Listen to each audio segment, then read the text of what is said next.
All right, let's talk about my fish finder setup here.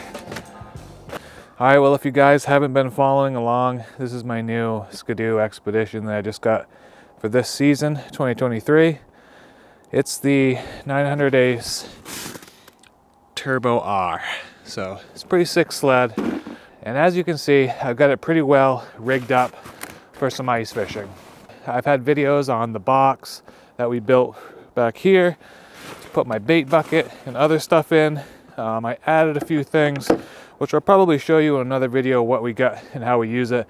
And then the mods to the big box here with the auger mount and the lights and everything. But this video, I've had a few people ask me specifically about my Hummingbird that I mounted to my snowmobile. So I figured I would just show you really quick how I did it. I'm not gonna make this a long video. This is my Hummingbird Helix 7. And this is the same unit that I use on my boat in the summer. I don't use it all the time when we're ice fishing, but I do use it when you go on bigger lakes or new places to try to, plot out a place to go fishing. So I had this mounted on my old snowmobile, the Arctic Cat. And if you guys are OG subscribers to this channel, this setup here is nothing new. It's the same setup I used to have on my fishing kayak, my Old Town Predator, years ago when I first started this channel. And I just kept it this way and I use it on the snowmobiles. It works exactly the same, so I'll show you. So what some guys do with these, they'll use like Garmin GPS units and stuff, and they'll either drill right into the cowling here and put a mount, or look at the glove box extension and mount it to that. I didn't want to mess with any of that because I like to trail ride a lot. I like to take this big tall windshield off, strip everything off of the snowmobile and trail ride with it. So I wanted to make this removable as well. I'll link all this stuff down in the description below, so if you want to do this to yours, you should be able to figure it out. But this is a ram mount for the Helix units. This one is for the Helix 7. I don't know if they're all the same or not. I assume they probably are, but I'll link it below. It's a Type C ram ball, so I think that means it's a 1.5 inch ram ball. You need those larger ram balls for this heavier GPS unit. The smaller ones just won't hold it. So 1.5 inch ball that's made for a handlebar clamp. And all I did was take some calipers and measure my handlebars, but these are made for like motorcycle or ATV handlebars, so they should fit. And they give you some spacers to use. And I've had this thing on there and been using it, and it's super solid. I mean, it doesn't move at all. And this is just the medium. I think it's like the 4.5 inch extension, which you can use whatever you want. I actually could use a little bit longer one, so it could get, further down away from everything. But what I like to do is I mount it here, and then I kind of loosen everything up. I bend it down so it's, use two hands here. So I bend it down so it's way out of the way, but I'm still being able to look at it. Like this. So if I had a little bit longer one, I could have it kind of sit down here, but the 4 inch seems to work well when we're sitting on the snowmobile. It's right in front of us. And then if I want, I can loosen all this up, just twist this and take the whole thing right off the snowmobile, and that's it.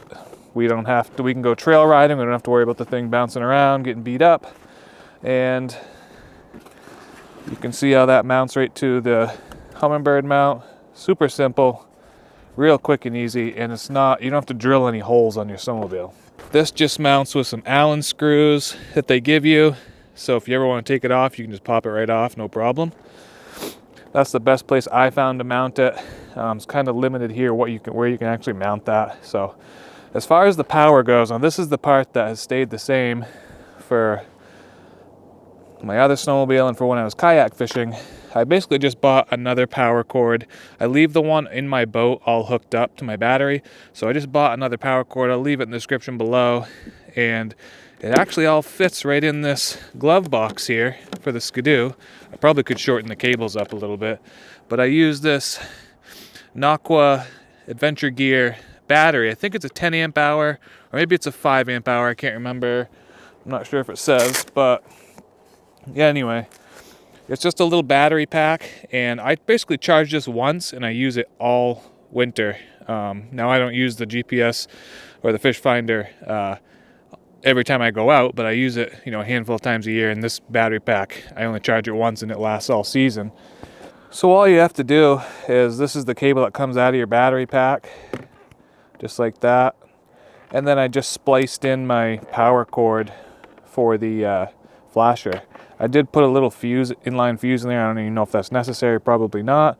This is the power cord that Hummingbird gives you. This is the power cord from the Aqua battery pack. And I just spliced them together and made it quick disconnect right here. This is the disconnect that comes with your battery. So you just disconnect that like that, and then your charger that comes with the battery plugs it into there, and you can charge it right in a regular wall outlet. That's how that works. I got way too much cable. I don't need that much, but when I had it in my kayak, I needed enough cord to reach my battery. But with the Skidoo, we have this glove box up here. I really didn't want to drill holes for a battery. I didn't want to connect this fish finder to my actual cranking battery because I didn't want a dead battery if I left the fish finder on. So you can see this fits right in there. I shove all the cables in there as well. And there's kind of a certain way that you can run this, where this cable, if you stick it on the side and close your lid, it still locks down and the cable will stick out the side. So that's how I've been running it. And it seems to work well. See how it just kind of stuff it off on the side there. Kind of got to, takes a couple tries to get it just right, but there you go. And there's your power. So a few of you had asked how I had this rigged up on my snowmobile here, and I just figured I'd do a real quick video to show you how I did it. Hope you guys liked that video. If you got any more questions about the snowmobile, leave them down below. At some point, I'll probably do a complete overview of how I have this set up and my overall thoughts at the end of the season on this snowmobile. I'll show you guys a bunch of clips riding it and using it ice fishing. So thanks for watching. Subscribe. We'll catch you guys in the next video.